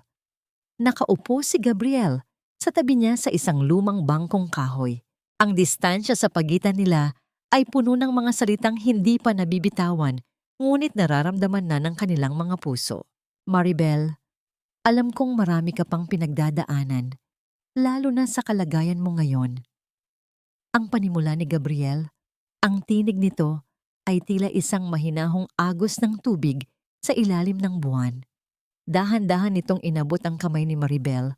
Ang init ng palad nito ay nagdulot ng isang kakaibang pintig sa dibdib ng babae, isang kuryenteng puno ng pag-asa at kaligtasan. Pero gusto kong malaman mo na hindi mo na kailangang harapin ang bukas ng mag-isa. I want to be the one who will protect you, Jasmine, and even the baby you're carrying. I don't care about the past. I only care about the future, where I can see you smiling every single day. Ang pag-amin ni Gabriel ay tila isang mahinang ihip ng hangin na nagpatahimik sa buong paligid. Naramdaman ni Maribel ang pag-akyat ng init sa kanyang mga pisngi, isang pakiramdam na matagal na niyang inakalang nabaon na sa limot. Ang katapatan sa mga mata ni Gabriel ay tila isang salamin kung saan nakita ni Maribel ang isang bersyon ng kanyang sarili na karapat-dapat mahalin at alagaan.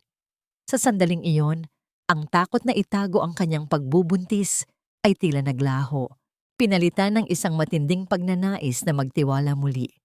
Ang kanilang mga daliri ay nagdaop ng mahigpit, isang tahimik na tipanan sa gitna ng dapit hapon. Ngunit ang kapayapaang yon ay panandali ang binuwag ng isang hindi inaasahang pangyayari. Sa gitna ng kanyang pagtakbo, isang marupok na ugat ng puno ang naging sanhi ng pagkakamali sa hakbang ni Jasmine. Ang munting bata ay nadapa sa mabatong bahagi ng bakuran. Ang tunay na takot ay gumapang sa dibdib ni Maribel nang makita ang dugo sa tuhod ng kanyang anak. Mabilis silang lumapit ni Gabriel at binuhat ang bata patungo sa loob ng bahay upang linisin ang sugat. Habang maingat na pinupunasan ni Gabriel ang gasgas ni Jasmine, kinuha ni Maribel ang medical folder ng anak upang tingnan ang huling listahan ng mga gamot na kailangang ibigay. Sa pagbuklat ni Maribel sa mga lumang dokumento ng ospital mula noong kapanganakan ni Jasmine, isang maliit na papel na naglalaman ng laboratory results ang nalaglag. Ito ang resultang hindi niya kailanman binigyan ng pansin noon dahil sa gulo ng kanyang buhay kay Anton. Habang binabasa niya ang nakasulat na blood type ni Jasmine, ang kanyang mundo ay tila muling huminto sa pag-ikot. Ang type O na nakasulat sa papel ay tila naging isang malaking katanungang humahampas sa kanyang kamalayan. Alam ni Maribel na siya ay type A at sa pagkakaalala niya, si Anton ay type AB. Ayon sa lahat ng kanyang nalalaman, ang isang magulang na type AB ay hindi maaaring magkaroon ng anak na type O. Ang bawat letra sa puting papel ay tila nagiging mga aninong sumisigaw ng isang katotohanang hindi kayang tanggapin ng kanyang isipan. Tumingin si Maribel kay Jasmine na ngayon ay payapa ng nakasandal sa balikat ni Gabriel habang binibigyan ng lollipop ng sargento. Ang pagmamahal na nararamdaman niya para sa bata ay hindi nagbago. Ngunit ang bawat alaala ng kanyang 7 taong pagsasama kay Anton ay tila naging isang malaking kasinungalingan. Kung hindi si Anton ang biological father ni Jasmine, sino ang tunay na ama ng kanyang anak? At ano ang tunay na motibo sa likod ng lahat ng pang-aaliping ginawa sa kanya ng pamilya Gonzales sa loob ng maraming taon? Sa gitna ng katahimikan ng silid, ang bawat tibok ng puso ni Maribel ay naging isang ticking clock ng isang lihim na maaaring tuluyang wumasak sa huling pundasyon ng kanyang pagkatao o maging susi sa isang katarungang hindi niya kailanman inakalang kailangan niyang hanapin. Ang bawat letra sa puting papel na naglalaman ng grupo ng dugo ni Jasmine ay tila naging mga uod na kumakain sa natitirang katinuan ni Maribel. Ang katahimikan sa loob ng kanyang silid ay naging nakabibingi, tila isang masikip na hawla na unti-unting umuubos sa kanyang hininga. Kung ang bawat taon ng kanyang pagsasama kay Anton ay isang malaking kasinungalingan, ang natuklasan niyang ito ay ang pinakamatalim na kuko na bumaon sa kanyang pagkatao. 7 taon niyang inalagaan ang isang bata sa ilalim ng paniniwalang ito, ang bunga ng kanyang pag-ibig sa lalaking sumira sa kanya. Ngunit ang katotohanan ay tila isang malupit na biro ng tadhana. Sa loob ng selda ng city jail, ang amoy ng luma at mamasang semento ay humahalo sa amoy ng kawalan ng pag-asa. Nakaupo si Aling Teresa sa isang sulok. Ang kanyang mga mamahaling alahas ay wala na. Pinalitan ng isang kupas na orange na uniforme na tila ba humubad sa lahat ng kanyang pekeng dangal. Ang kanyang mukha ay mas lalong tumanda. Ang bawat kulubot sa kanyang balat ay tila mga ukit ng bawat kasalanang kanyang ginawa. Nang makita niya si Maribel sa kabila ng rehas, hindi pagsisisi ang rumehistro sa kanyang mga mata, kundi ang dati pa ring talim ng pagkamuhi. Bakit ka nandito? Para pagtawanan ako? Para ipakita na ikaw na ang panalo ngayon? Ang tinig ni Teresa ay napapalat, tila isang tuyong dahon na kinakalos sa semento. Hindi natinag si Maribel. Dahan-dahan niyang inilapit ang kanyang mukha sa rehas. Ang kanyang mga mata ay nananatiling malamig, na tila ba ang lahat ng luha niya ay natuyo na sa tindi ng sakit. Inilabas niya ang dokumento mula sa ospital at idinikit ito sa bakal. Blood type O si Jasmine Aling Teresa. Type AB si Anton. Alam nating dalawa ang ibig sabihin nito. Sabihin niyo sa akin ang totoo. Kaninong anak si Jasmine at nasaan ang tunay kong anak? Ang katahimikan sa pagitan nila ay tila isang malalim na hukay. Nakita ni Maribel ang sandaling pag-alog ng mga balikat ni Teresa. ang unti-unting pagguho ng huling kuta ng kanyang pagpapanggap. Pagkatapos, isang mahina at mapait na tawa ang kumawala sa mga labi ng matanda. Isang tawang walang saya, puno ng lason. Ang tunay mong anak, patay na siya, Maribel. Namatay siya ilang oras matapos mong manganak sa charity ward. Isang mahinang sanggol na hindi man lang nakatikim ng unang gatas mo. Ang bawat salita ni Teresa ay tila isang marahas na pagsakal sa puso ni Maribel. Pero kailangan ka namin. Kailangan ni Anton ng isang taong magsisilbi sa kanya. Isang taong magtitiis sa lahat ng hirap habang siya ay nagpapakasasa. Kaya nang may isang batang inabandona sa katabing nursery, kinuha ko siya. Pinalitan ko ang wristband. Ginawa kitang ina ng batang hindi mo kadugo para maging bilanggo ka ng pamilyang ito habang buhay. Naramdaman ni Maribel ang pag-ikot ng paligid. Ang bawat salita ay tila isang malakas na hampas ng alon na nagpapatumba sa kanya. Ang bata na inalagaan niya, ang munting anghel na naging tanging dahilan ng kanyang paghinga ay hindi pala sa kanya. Ang buong buhay niya ay isang script na isinulat ng kasakiman ni Teresa. Ang bawat sakripisyo, ang bawat puyat, at ang bawat luhang ibinuhos niya para kay Jasmine ay bahagi ng isang madilim na plano upang gawin siyang isang aliping walang bayad. "You're a monster!" ang bulong ni Maribel. Ang kanyang buong katawan ay nanginginig sa pagitan ng puot at matinding pighati. "Monster, ginawa ko lang ang kailangan para sa anak ko. At ikaw, naging masayang ina ka naman, di ba? You love that child like your own. Utang na loob mo pa sa akin na nagkaroon ka ng dahilan para mabuhay." Ang tinig ni Teresa ay puno pa rin ng gaslighting. Pilit na ibinabalik ang sisi kay Maribel hanggang sa huling sandali. Tumalikod si Maribel nang walang pasabi. Ang bawat hakbang niya palabas ng detention center ay tila isang paglalakad sa gitna ng isang gumuhong mundo. Paglabas niya sa pintuan, sumalubong sa kanya ang malamig na hangin ng gabi at ang anyo ni Gabriel na naghihintay sa tabi ng kanyang sasakyan. Ang sargento ay mabilis na lumapit nang makita ang anyo ni Maribel na tila ba anumang sandali ay bibigay ang mga tuhod. "Maribel, anong nangyari? Did she hurt you?" Alalang-alalang tanong ni Gabriel habang hinahawakan ang kanyang mga balikat. Tumingin si Maribel kay Gabriel. Ang kanyang mga mata ay puno ng isang uri ng sakit na hindi kayang ipaliwanag ng anumang salita.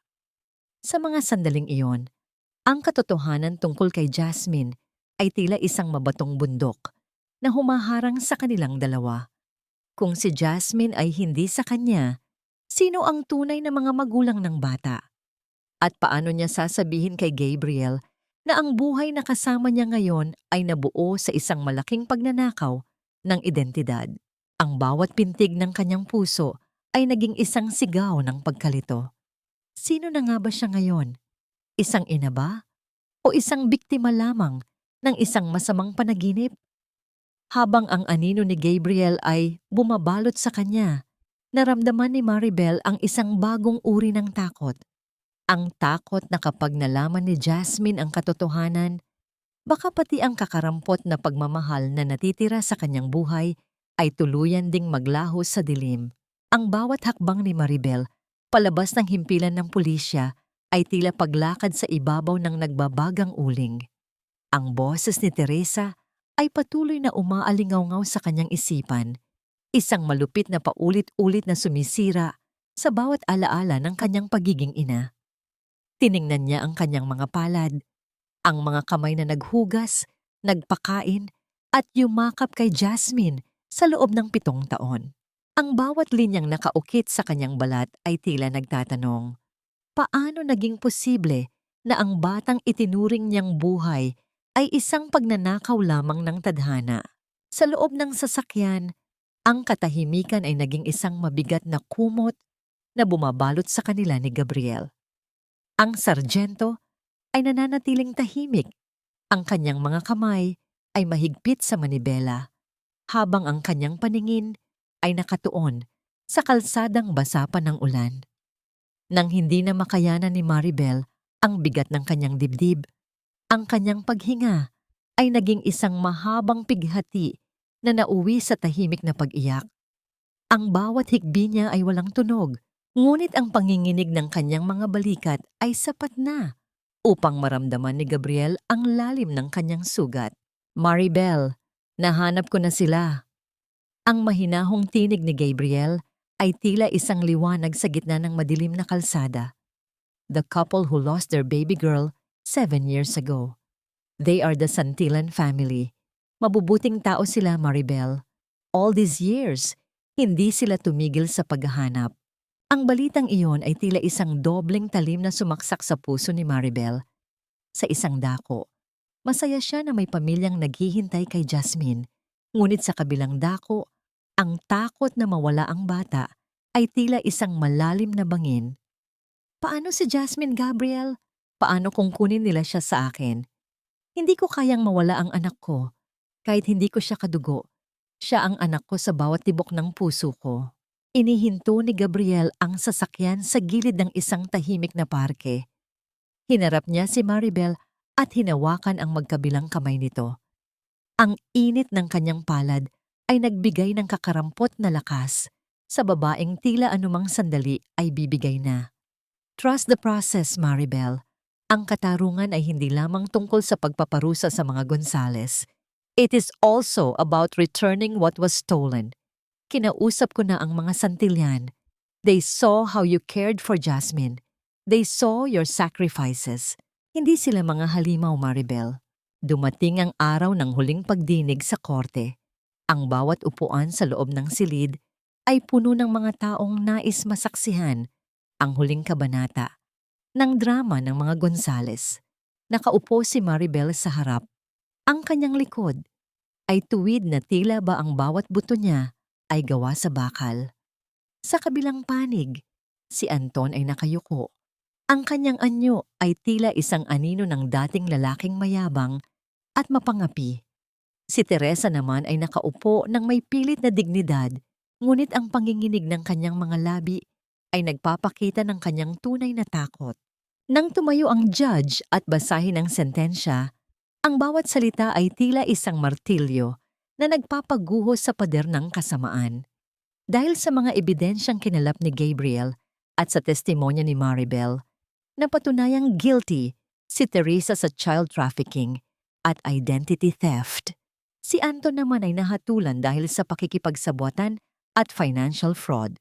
Ang tunog ng pagtama ng kahoy na gavel sa lamesa ng huwes ay naghudyat ng katapusan ng kanilang kapangyarihan. Ang bawat segundong lumilipas ay tila isang mabilis na pag-ikot ng gulong ng karma. Dinudurog ang bawat kasinungalingang itinayo nila. Matapos ang pagdinig, isang mag-asawa ang dahan-dahang lumapit kay Maribel. Sila ang mga Santillan. Ang babae ay may mga matang puno ng luha habang nakatingin kay Jasmine na mahigpit na nakakapit sa binti ni Maribel. Sa mga sandaling iyon, ang hangin sa paligid ay naging puno ng tensyon at pag-asa. Inasahan ni Maribel ang isang marahas na pagbawi, isang eksena ng sigawan at agawan. Ngunit ang ginawa ng tunay na ina ni Jasmine ay isang bagay na hindi niya kailanman nalimutan.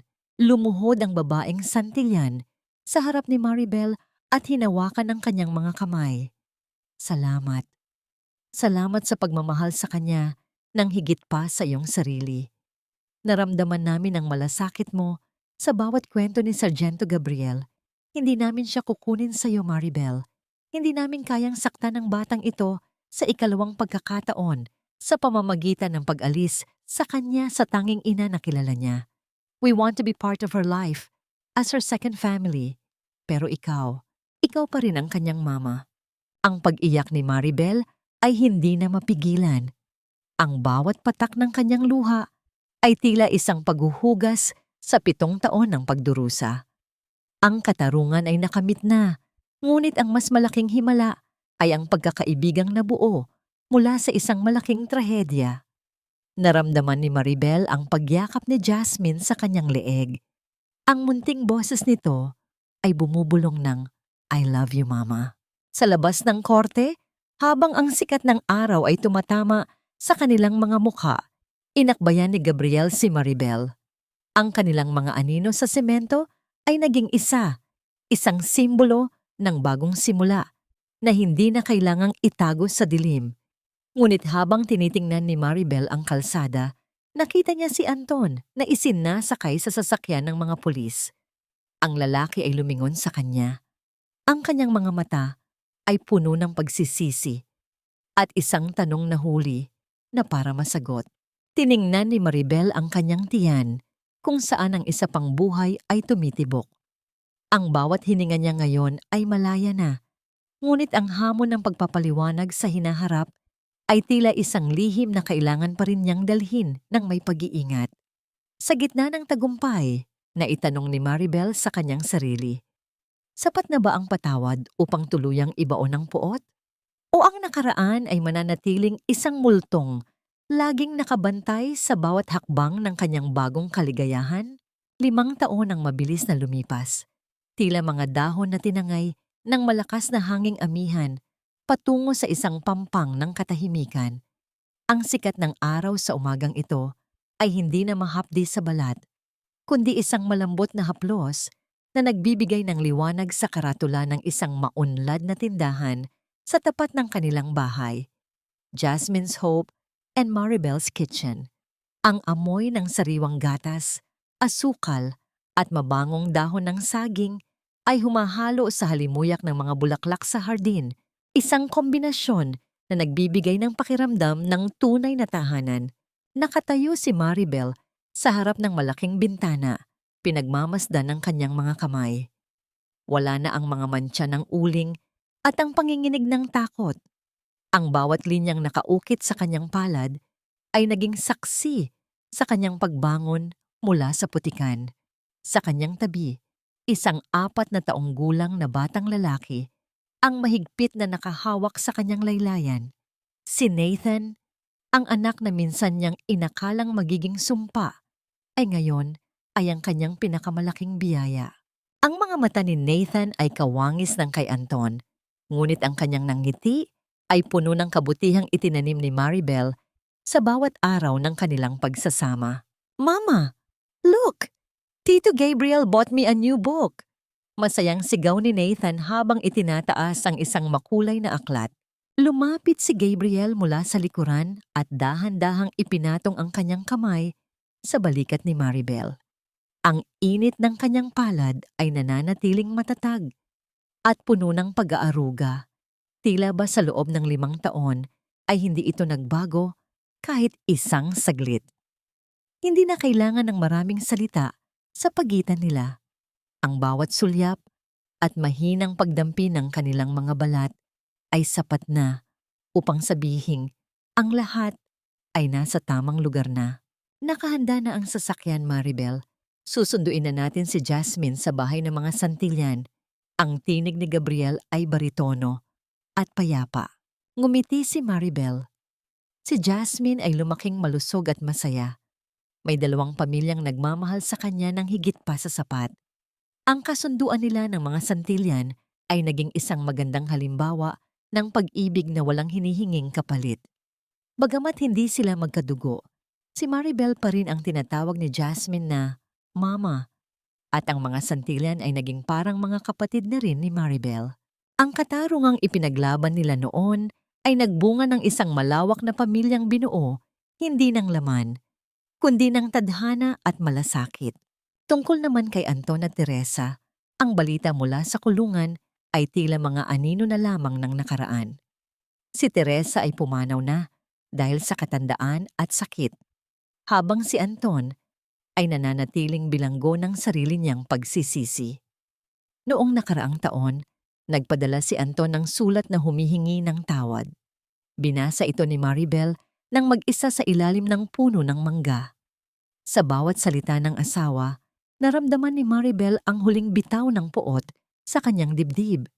Hindi niya binigyan ng sagot ang sulat, ngunit sa kanyang puso, ibinigay na niya ang patawad.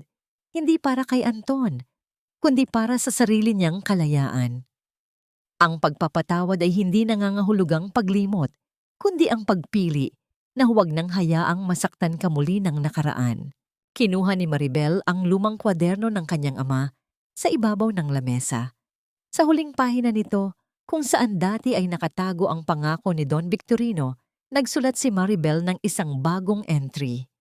Hindi ito recipe ng kakanin, kundi isang recipe ng buhay. Ang tunay na kaligayahan ay hindi matatagpuan sa pag-iwas sa sakit, kundi sa lakas na harapin ito ng may dangal.